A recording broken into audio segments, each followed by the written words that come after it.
বিশ্ব থেকে দেশ, দেশ থেকে দেশের জনগণ, আর এই জনগণকে নিয়েই দেশের রাজনীতি। এই রাজনীতির মাঠে ব্যক্তির স্বার্থে রাজনীতি না জনগণের জন্য রাজনীতি? প্রিয় দর্শক, আমি AKM গোলাম সারোয়ার, আছি বেঙ্গল টিভির জনমত অনুষ্ঠানে। আজ আমরা কথা বলবো গুরুত্বপূর্ণ এক বিষয় নিয়ে, সুইস ব্যাংকে আওয়ামী লীগের লুটপাটের টাকা। চলুন এই নিয়ে একটি প্রতিবেদন দেখি।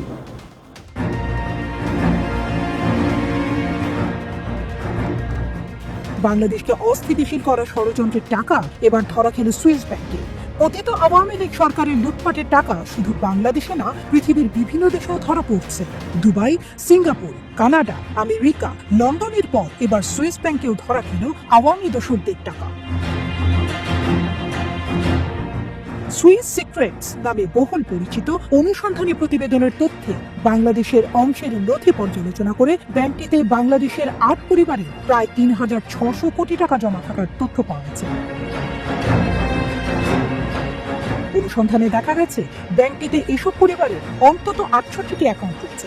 এই ব্যাংক হিসাবগুলোতে $261.9 মিলিয়ন সুইস ফ্রাঙ্ক বিভিন্ন সময় গচ্ছিত ছিল। এই বিপুল পরিমাণ টাকা জমা রাখা ব্যক্তিদের মধ্যে প্রথম সারিতে রয়েছে শেখ হাসিনার লুটপাটের সহযোগীদের নাম, যাদের মধ্যে অন্যতম সামদানি পরিবার।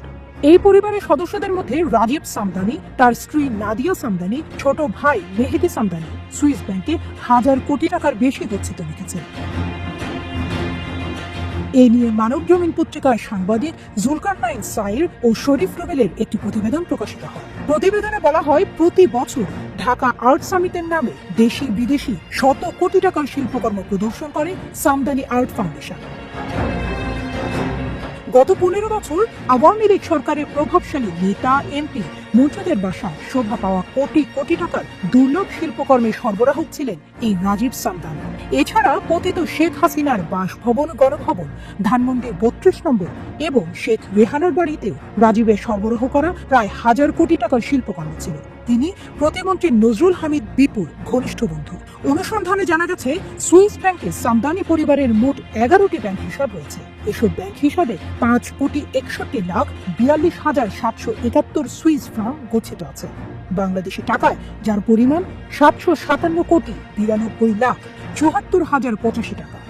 আলোচিত সুইস ব্যাংকে টাকা জমা রাখার পিছিয়ে নেই আজিজ মোহাম্মদ ভাইয়ের পরিবার। দুর্নীতির অভিযোগে এরই মধ্যে মন্ত্রিত্ব হারিয়েছে শেখ হাসিনার বোনের মেয়ে টিউলিপ সিদ্দিক। কেঁচো খুঁড়তে সাপের হওয়ার মতো একে একে বের হচ্ছে আওয়ামী লীগের দুর্নীতির খতিয়ান।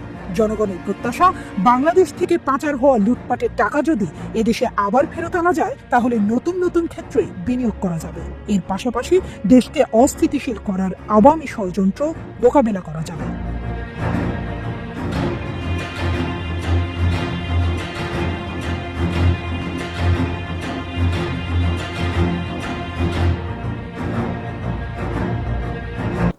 প্রিয় দর্শক, আমরা জানি দুর্নীতির বিরুদ্ধে লড়াই সহজ নয়, কিন্তু জনগণের সচেতনতা ও চাপই পারে দেশের লুট হওয়া টাকা ফেরত আনতে।